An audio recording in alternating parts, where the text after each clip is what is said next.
चवर छतर तख्त दे मालक, कलयुग दे तारनहारे, बाणी के बोहित, सर्व कला समर्थ साहिब श्री गुरु ग्रंथ साहिब सच्चे पातशाह महाराज जी दी पावन बाणी का आनंद मान रहे गुरु सवारे सतसंगी जनों। सतगुरु जी ने अज सानू जो हुक्म बख्शिश किया है, आपां सारियां ने सरवण किया है। यह पावन शब्द जो गुरु साहिब जी वालों सानू बख्शिश वजों मिलिया है, अज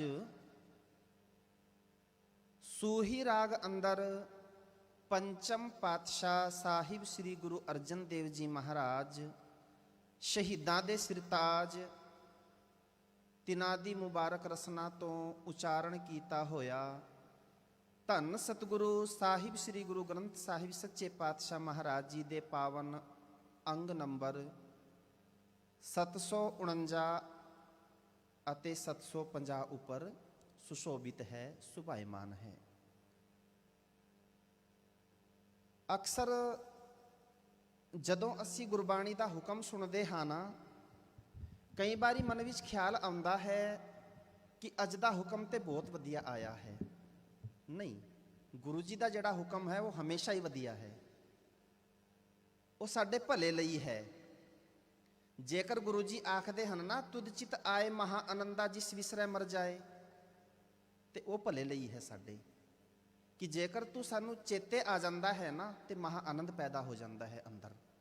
जे विसर जाता है तो साडी मौत है। उदा असी मौत नू प्रवान नहीं करते। अज दे पावन शब्द विच सतगुरु जी फरमान करते हैं, जिसके सिर ऊपर तू स्वामी सो दुख कैसा पावे। सानू भरोसा है। आपां जेकर इस दे शब्दी अर्थ पढ़िए तो की अर्थ बनते ने कि जिन्हां दे उपर उस अकाल पुरख हरि परमात्मा दा हथ हो जाता है, उन्हां दे जीवन विचों सारे कलेश ते दुख खत्म हो जाते हैं। सच है। गल आई है सिर दी। वैसे साध संगत जदों आपां गुरुद्वारा साहिब मत्था टेकण आउंदे हाँ, गुरु साहिब जी नूं नमस्कार करन आउंदे हाँ, आपां एक लफ्ज आखदे हाँ, कित्थे गए सी? मत्था टेकण वास्ते गए सी। और कुछ ना कुछ असी भेटा जितनी साडे तो बनती है किसी भी रूप विच लैके आउंदे हाँ। भावें वो मायक भेटा होवे, असी गोलक विच पाउंदे हाँ। भावें वो किसी प्रकार की रसद है, वो भी असी गुरुद्वारा साहिब भेटा करते हाँ। पर कदे आपां जेड़ी माया जेड़ी भेटा असी गोलक विच पाई है, चुक के नाल वापस लैके जाते हाँ? नहीं ले जाते हाँ। कोई रसद लैके आए हाँ, चुक के घर नहीं लैके जाते वापस, कदे भी नहीं लैके जाते, क्योंकि गुरु जी नूं भेटा करती है। पर एक साडी मत है, ये सिर है, असी रोजाना गुरु नूं अर्पण कर रहे हाँ, पर फिर वापस चुक के ले जाते हाँ। असी अपनी मत नूं गुरु नूं भेटा कीती ही नहीं, अपनी मत अपना लई है। अज दे पावन शब्द भी सतगुरु जी फरमान करते हैं, जिन्हां दी मत विच जे असी गहराई नाल शब्द दे विचार करिए, उस अकाल पुरख परमात्मा दी समझ आ जाती है, गुरु दी मत आ जाती है, उन्हां दे जीवन विच कोई कलेश ही नहीं रहिंदे। ते कलेश किहड़े हन? विषय विकार। ते सतगुरु जी अगली तुक विच बहुत सोहना फरमान करते हैं कि गुरु जी ये जिहड़ी गल करते हैं दुख की, ये जिहड़े आत्मक दुख ने कि शरीरक दुख ने। अगली तुक विच साफ वचन कर देंदे हैं। गुरु साहिब जी आखदे हैं, बोल ना जाने माया मद माता, कि वो मनुख जिसने गुरु की मत धारण कर लई ना, वो अहंकार विच बोलना ही नहीं जानता। अज आपां देखते हाँ, गुरु की हजूरी विच भी बैठ के वड्डे वड्डे विद्वान की अहंकार विच बोल जाते हैं। ये की है? गुरबाणी का फरमान है ना, कथा कीर्तन सुखदाई, कि ये जिहड़ी कथा है ना, गुरु जी की विचार है और कीर्तन है, ये सुन के ते आनंद आ जाना चाहिए है। ਤੇ ਜੇਕਰ ਕਥਾ ਕੀਰਤਨ ਸੁਣ ਕੇ ਸਾਨੂੰ ਆਨੰਦ ਨਾ ਬਣਿਆ, ਫਿਰ ਸਾਡੀ ਮਤ ਵਿੱਚ ਗੁਰੂ ਨਹੀਂ ਆ ਕੇ ਵਸਿਆ। ਬੋਲ ਨਾ ਜਾਣੇ ਮਾਇਆ ਮਦ ਮਾਤਾ, ਅਹੰਕਾਰ ਵਿੱਚ ਬੋਲਣਾ ਹੀ ਨਹੀਂ ਜਾਣਦਾ, ਮਰਨਾ ਚੀਤ ਨਾ ਆਵੇ। ਵੈਸੇ ਸਾਧ ਸੰਗਤ ਧਿਆਨ ਦੇਣਾ, ਅਸੀਂ ਭਾਵੇਂ ਜਿਤਨਾ ਮਰਜ਼ੀ ਵਸਤਰ ਧੋ ਕੇ ਪਾ ਲਈਏ, ਉਸ ਵਸਤਰ ਨੂੰ ਭਾਵੇਂ ਅਸੀਂ ਕੁਛ ਵੀ ਕੰਮ ਨਾ ਕਰੀਏ, ਪਰ 1-2 ਦਿਨ ਬਾਅਦ ਉਸ ਨੂੰ ਧੋਣ ਦੀ ਲੋੜ ਪੈਂਦੀ ਹੈ। ਕਿਉਂ? ਕਿਉਂਕਿ ਕੁਛ ਘੱਟਾ, ਮਿੱਟੀ, ਧੂੜ, ਡਸਟ ਜੰਮ ਜਾਂਦੀ ਹੈ। ਹੁਣ ਅਸੀਂ ਕੋਈ ਵੀ ਕੰਮ ਨਾ ਕਰੀਏ, ਕਮਰੇ 'ਚ ਬੈਠੇ ਰਹੀਏ, ਪਰ ਸਾਨੂੰ ਅੰਮ੍ਰਿਤ ਵੇਲੇ ਉੱਠ ਕੇ ਫਿਰ ਨਹਾਉਣਾ ਪੈਂਦਾ ਹੈ। ਕਿਉਂ ਨਹਾਉਣਾ ਪੈਂਦਾ ਹੈ?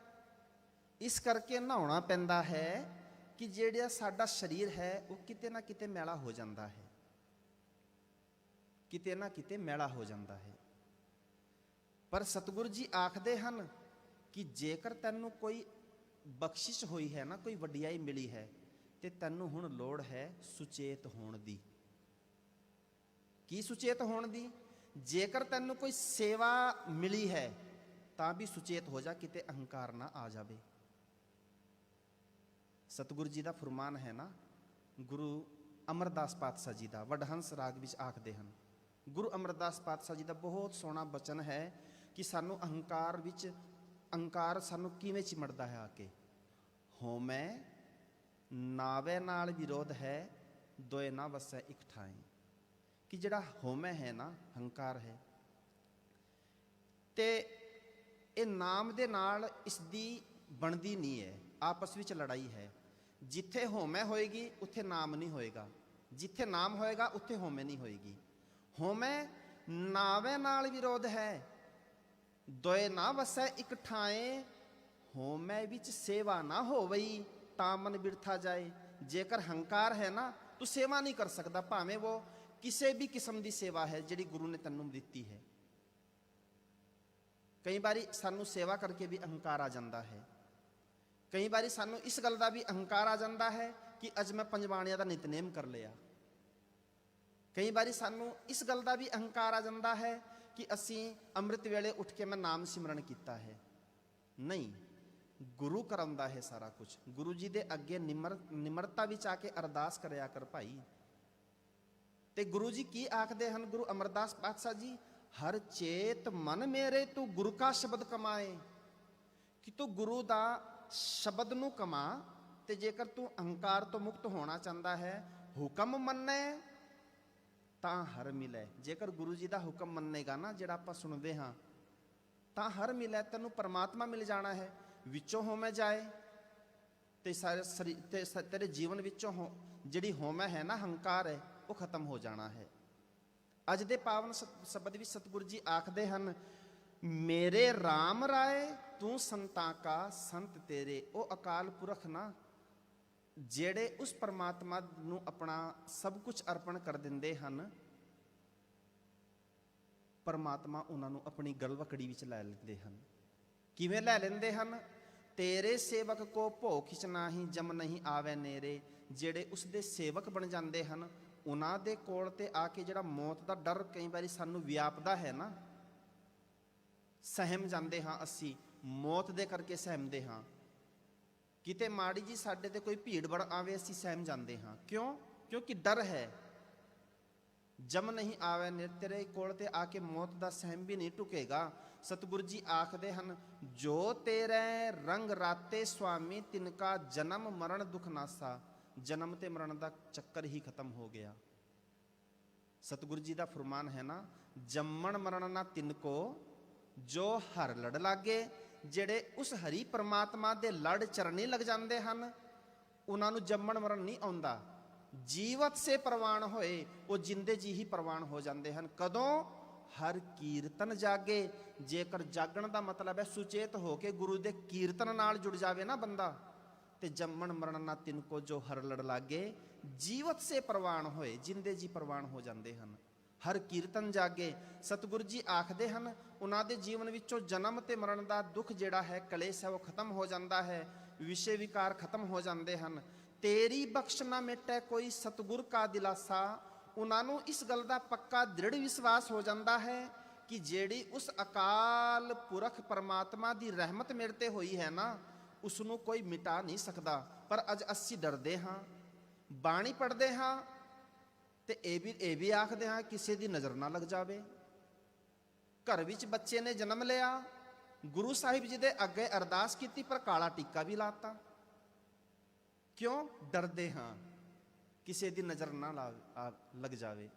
ਵੈਸੇ ਨਜ਼ਰ ਵਿੱਚ ਲੱਗਣ ਵਾਲਾ ਕੁਝ ਨਹੀਂ ਹੁੰਦਾ ਜੀ,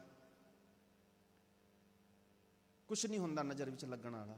ਸਤਿਗੁਰੂ ਜੀ ਆਖਦੇ ਹਨ, ਨਾਮ ਧਿਆਇਨ ਸੁਖ ਫਲ ਪਾਇਨ, ਆਠ ਪਹਿਰ ਆਰਾਧੈ, ਤੇਰੀ ਸ਼ਰਨ ਤੇਰੇ ਭਰਵਾਸੈ, ਪੰਚ ਦੁਸ਼ਟ ਲੈ ਸਾਧੈ। ਪੰਚ ਦੁਸ਼ਟ ਕਿਹੜੇ ਨੇ? ਕਾਮ, ਕ੍ਰੋਧ, ਲੋਭ, ਮੋਹ, ਹੰਕਾਰ। ਗੁਰੂ ਸਾਹਿਬ ਜੀ ਦਾ ਨਾ ਇੱਕ ਬਹੁਤ ਸੋਹਣਾ ਬਚਨ ਹੈ, ਪੰਚ ਮਨਾਏ, ਪੰਚ ਰੁਸਾਏ, ਪੰਚ ਵਸਾਏ, ਪੰਚ ਗਵਾਏ। ਕਿ ਤੂੰ ਆਪਣੇ ਜੀਵਨ ਵਿੱਚੋਂ ਨਾ ਜਿਹੜੇ ਪੰਜ ਵਿਸ਼ੇ ਵਿਕਾਰ ਹੈ ਉਹਨਾਂ ਨੂੰ ਤੂੰ ਰੁਸਾ ਦੇਣਾ ਹੈ, ਭਾਵ ਕਿ ਉਹਨਾਂ ਤੋਂ ਅਲੱਗ ਹੋ ਜਾਣਾ ਹੈ। ਪਰ ਹੋਏਗਾ ਕਦੋਂ? ਜਦੋਂ ਤੂੰ ਪੰਜਾਂ ਨੂੰ ਮਨਾ ਲਏਗਾ। ਉਹ ਪੰਜ ਕਿਹੜੇ ਨੇ? ਆਪਾਂ ਅਹੰਕਾਰ, ਇਹ ਪੰਜ ਵਿਸ਼ੇ ਵਿਕਾਰ ਜਾਣਦੇ ਹਾਂ ਨਾ, ਕਿਹੜੇ ਕਿਹੜੇ? ਕਾਮ, ਕ੍ਰੋਧ, ਲੋਭ, ਮੋਹ, ਹੰਕਾਰ। ਪਰ ਇਹਨਾਂ ਦੇ ਵਿਪਰੀਤ ਕੌਣ ਹਨ? ਇਹਨਾਂ ਦੇ ਨਾਲ ਜਦੋਂ ਇਹ ਖਤਮ ਹੁੰਦੇ ਹਨ, ਜਦੋਂ ਅਸੀਂ ਇਹਨਾਂ ਨੂੰ ਸਾਧ ਲੈਂਦੇ ਹਨ, ਜੀਵਨ ਵਿੱਚ ਕੀ ਆਉਂਦਾ ਹੈ? ਸਤ, ਸੰਤੋਖ, ਦਇਆ, ਧਰਮ, ਧੀਰਜ। ਧੀਰਜ ਤੇ ਹੈ ਨਹੀਂ ਨਾ। ਪਰ ਕਦੋਂ? ਪੰਚ ਮਨਾਏ, ਪੰਚ ਰੁਸਾਏ, ਪੰਚ ਵਸਾਏ, ਪੰਚ ਗਵਾਏ। ਅਸੀਂ ਮਨਾਉਣਾ ਤੇ ਸੀ ਜਿਹੜੇ ਦਇਆ, ਧਰਮ, ਧੀਰਜ, ਸਤ, ਸੰਤੋਖ ਨੂੰ, ਪਰ ਵਿਸ਼ੇ ਵਿਕਾਰਾਂ ਦੇ ਵਿੱਚ ਖਚਿਤ ਹੋ ਗਏ ਹਾਂ। ਸਤਿਗੁਰੂ ਜੀ ਆਖਦੇ ਹਨ, ਗਿਆਨ ਧਿਆਨ ਕਿਛ ਕਰਮ ਨਾ ਜਾਣਾ, ਸਾਰ ਨਾ ਜਾਣਾ ਤੇਰੀ, ਸਭ ਤੇ ਵੱਡਾ ਸਤਿਗੁਰ ਨਾਨਕ ਜਿਨ ਕਲ ਰਾਖੀ ਮੇਰੀ। ਕਿ ਮੈਨੂੰ ਇੱਕ ਕਿਣਕਾ ਮਾਤਰ ਵੀ ਆਤਮਿਕ ਜੀਵਨ ਦੀ ਸੂਝ ਨਹੀਂ ਹੈ। ਪਰ ਅੱਜ ਮਨੁੱਖ ਜੇਕਰ ਥੋੜੀ ਜੀ ਉਸਨੂੰ ਗਿਆਨ ਆ ਜਾਵੇ ਨਾ, ਥੋੜਾ ਜਿਹਾ ਕਿਸੇ ਵੀ ਗੱਲ ਦਾ, ਤੇ ਉਹ ਆਖਣਾ ਸ਼ੁਰੂ ਕਰ ਦਿੰਦਾ ਹੈ ਕਿ ਮੈਨੂੰ ਸਾਰਾ ਕੁਝ ਪਤਾ ਹੈ। ਫਿਰ ਉਹ ਸਵਾਲ ਕਰਦਾ ਹੈ। ਕੀ ਸਵਾਲ ਕਰਦਾ ਹੈ? ਜਿਵੇਂ ਪਿਛਲੀ ਵਾਰੀ ਬੇਨਤੀ ਕੀਤੀ ਸੀ ਨਾ ਕਿ ਸ੍ਰਿਸ਼ਟੀ ਕਦੋਂ ਪੈਦਾ ਹੋਈ ਸੀ, ਕਦੋਂ ਖਤਮ ਹੋ ਜਾਣੀ ਹੈ। ਕਿਉਂਕਿ ਸਵਾਲ ਗਲਤ ਨੇ ਸਾਡੇ। ਵੈਸੇ ਸਾਧ ਸੰਗਤ ਇੱਕ ਥੋੜਾ ਜਿਹਾ ਗਲਤ ਹੈ, ਵੈਸੇ ਹਾਸੇ ਵਾਲੀ ਹੈ, ਪਰ ਬੜਾ ਵਧੀਆ ਸਵਾਲ ਉਹ ਹੈ। ਉਹਦੇ ਵਿੱਚ ਇੱਕ ਬੜੀ ਵੱਡੀ ਸੀਖ ਹੈ। ਬੱਚਾ ਕਲਾਸ ਵਿੱਚ ਟੀਚਰ ਦੇ ਸਾਹਮਣੇ ਕਲਾਸ ਅਟੈਂਡ ਕਰਦੇ ਹਨ ਤੇ ਟੀਚਰ ਬੱਚਿਆਂ ਨੂੰ ਪੜ੍ਹਾ ਰਿਹਾ ਹੈ, ਤੇ ਟੀਚਰ ਪੜਾਉਂਦਾ ਮੈਥੇਮੈਟਿਕਸ ਪੜਾਉਂਦਾ ਹੈ, ਗਣਿਤ ਪੜਾਉਂਦਾ ਹੈ, ਤੇ ਆਖਦਾ ਹੈ ਕਿ ਬੱਚਿਓ ਤੁਸੀਂ ਦੱਸ ਸਕਦੇ ਹੋ ਮੇਰੀ ਉਮਰ ਕਿੰਨੀ ਹੈ? ਸਵਾਲ ਗਲਤ ਹੈ। ਹੁਣ ਐਸਾ ਤੇ ਕੋਈ ਸੂਤਰ ਨਹੀਂ ਦੱਸਿਆ ਨਾ ਮੈਥੇਮੈਟਿਕਸ ਜਿਸ ਦੇ ਬੰਦੇ ਦੀ ਉਮਰ ਪਤਾ ਚੱਲ ਜਾਵੇ। ਗਲਤ ਸਵਾਲ ਹੈ ਨਾ। ਤੇ ਸਾਰੇ ਬੱਚੇ ਆਖਦੇ ਹਨ ਕਿ ਟੀਚਰ ਜੀ ਤੁਸੀਂ ਸਾਨੂੰ ਕੋਈ ਐਸਾ ਸਵਾਲ ਐਸਾ ਕੋਈ ਸੂਤਰ ਦੱਸਿਆ ਹੀ ਨਹੀਂ ਜਿਹਦੇ ਵਿੱਚ ਬੰਦੇ ਦੀ ਉਮਰ ਦਾ ਪਤਾ ਲੱਗ ਜਾਵੇ। ਸਾਰੇ ਚੁੱਪ, ਸਾਨੂੰ ਤੇ ਨਹੀਂ ਪਤਾ ਤੁਹਾਡੀ ਉਮਰ ਕਿੰਨੀ ਹੈ। ਇੱਕ ਬੱਚਾ ਬੈਠਿਆ ਸੀ, ਉਹ ਕਹਿੰਦਾ ਜੀ ਕਿ ਸਰ ਮੈਂ ਦੱਸ ਸਕਦਾ ਤੁਹਾਡੀ ਉਮਰ ਕਿੰਨੀ ਹੈ। ਕਹਿੰਦੇ ਕਿੰਨੀ? ਕਹਿੰਦੇ ਤੁਸੀਂ 40 ਇਅਰਸ ਦੇ ਹੋ, 40 ਸਾਲ ਦੇ ਹੋ। ਕਹਿੰਦੇ ਵਾਹ, ਤੈਨੂੰ ਕਿਵੇਂ ਪਤਾ? ਕਹਿੰਦੇ ਜੀ ਮੇਰਾ ਵੱਡਾ ਭਰਾ 20 ਸਾਲਾਂ ਦਾ ਹੈ, ਉਸ ਨੂੰ ਘਰ ਦੇ ਕਹਿੰਦੇ ਅੱਧਾ ਪਾਗਲ ਹੈ। ਤੇ ਇਹ ਸਵਾਲ ਸਾਡੇ ਨੇ। ਕਿਉਂ? ਕਿਉਂਕਿ ਗੁਰੂ ਜੀ ਜਾਣਦੇ ਹਨ, ਸਾਡੇ ਅੰਤਰ ਦੀ ਜਾਣਦੇ ਹਨ ਗੁਰੂ ਜੀ। ਗੁਰੂ ਜੀ ਆਖਦੇ ਹਨ, ਦੇਖੋ ਗੁਰੂ ਗ੍ਰੰਥ ਸਾਹਿਬ ਜੀ ਦੀ ਸੰਪਾਦਨਾ ਕੀਤੀ ਗੁਰੂ ਅਰਜਨ ਪਾਤਸ਼ਾਹ ਜੀ ਨੇ।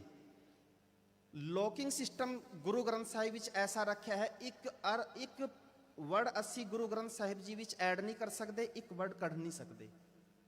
ਬਾਣੀ ਦੀ ਨੂੰ ਐਸੀ ਤਰਤੀਬ ਦਿੱਤੀ ਹੈ ਰਾਗਾ ਦੇ ਅਨੁਸਾਰ। ਪਰ ਅਖੀਰ ਵਿੱਚ ਕੀ ਲਿਖਿਆ ਹੈ? ਤੇਰਾ ਕੀਤਾ ਜਾਤੋ ਨਾਹੀ। ਕਿ ਹੈ ਪਰਮਾਤਮਾ, ਇਹ ਤੇਰਾ ਕੀਤਾ ਹੋਇਆ ਹੈ, ਮੇਰਾ ਨਹੀਂ, ਤੂੰ ਕਰਵਾ ਸਕਦਾ ਹੈ। ਅੱਜ ਸਾਨੂੰ ਜਰਾ ਮਾੜਾ ਜਿਹਾ ਗਿਆਨ ਆ ਜਾਵੇ ਤੇ ਅਸੀਂ ਅਹੰਕਾਰ ਵਿੱਚ ਆ ਜਾਂਦੇ ਹਾਂ। ਸਤਿਗੁਰੂ ਜੀ ਆਖਦੇ ਹਨ, ਭਾਈ ਬੇਨਤੀ ਕਰਿਆ ਕਰ ਗੁਰੂ ਦੇ ਅੱਗੇ ਆ ਕੇ ਕਿ ਗਿਆਨ ਧਿਆਨ ਕਿਛ ਕਰਮ ਨਾ ਜਾਣਾ। ਹੇ ਸੱਚੇ ਪਾਤਸ਼ਾਹ ਅਕਾਲ ਪੁਰਖ ਵਾਹਿਗੁਰੂ ਜੀ, ਮੈਨੂੰ ਕਿਣਕਾ ਮਾਤਰ ਵੀ ਆਤਮਿਕ ਜੀਵਨ ਦੀ ਸੂਝ ਨਹੀਂ ਹੈ, ਬਿਲਕੁਲ ਵੀ ਨਹੀਂ ਹੈ। ਕਿਛ ਕਰਮ ਨਾ ਜਾਣਾ, ਮੈਂ ਨਹੀਂ ਜਾਣਦਾ ਕਿ ਤੇਰੇ ਨਾਲ ਕਿਵੇਂ ਮਿਲਣਾ ਹੈ, ਉਹ ਮੈਨੂੰ ਬੰਦਗੀ ਕਿਵੇਂ ਕਰਨੀ ਹੈ, ਭਗਤੀ ਨਾਲ ਕਿਵੇਂ ਜੁੜਨਾ ਹੈ, ਪਰਮਾਤਮਾ ਦੀ ਸੇਵਾ ਭਗਤੀ ਕਿਵੇਂ ਕਰਨੀ ਹੈ, ਗੁਰੂ ਦੇ ਦਰ ਤੇ ਆ ਕੇ ਸੇਵਾ ਕਿਵੇਂ ਕਰਨੀ ਹੈ। ਪਰ ਸਤਿਗੁਰੂ ਜੀ ਆਖਦੇ ਹਨ, ਸਭ ਤੇ ਵੱਡਾ ਸਤਿਗੁਰ ਨਾਨਕ। ਜਦੋਂ ਮੈਨੂੰ ਸਭ ਤੋਂ ਵੱਡਾ ਪਾਤਸ਼ਾਹ ਗੁਰੂ ਨਾਨਕ ਮਿਲ ਪਿਆ ਨਾ, ਜਿਨ ਕਲ ਰਾਖੀ ਮੇਰੀ, ਉਸਨੇ ਮੇਰੀ ਪੂਰਨ ਤੌਰ ਤੇ ਮੇਰੀ ਇੱਜ਼ਤ ਰੱਖ ਲਈ, ਲਾਜ ਰੱਖ ਲਈ। ਸਾਹਿਬ ਮਿਹਰਮਤ ਕਰਨ, ਸਾਨੂੰ ਵੀ ਗੁਰੂ ਗ੍ਰੰਥ ਸਾਹਿਬ ਜੀ ਦੀ ਪਾਵਨ ਬਾਣੀ ਦੇ ਰਾਹੀਂ ਨਾਨਕ ਗੁਰੂ ਨਾਨਕ ਮਿਲ ਪਵੇ, ਤਾਂ ਕਿ ਸਾਡੇ ਜੀਵਨ ਵਿੱਚੋਂ ਸਾਰੇ ਕਲੇਸ਼ ਖਤਮ ਹੋ ਜਾਣ ਜੀ। ਭੁੱਲ ਚੁੱਕ ਦੀ ਖਿਮਾ। ਵਾਹਿਗੁਰੂ ਜੀ ਕਾ ਖਾਲਸਾ, ਵਾਹਿਗੁਰੂ ਜੀ ਕੀ ਫਤਿਹ। ਸਤਿਨਾਮ ਵਾਹਿਗੁਰੂ, ਸਤਿਨਾਮ ਵਾਹਿਗੁਰੂ, ਸਤਿਨਾਮ, ਸਤਿਨਾਮ ਵਾਹਿਗੁਰੂ, ਸਤਿ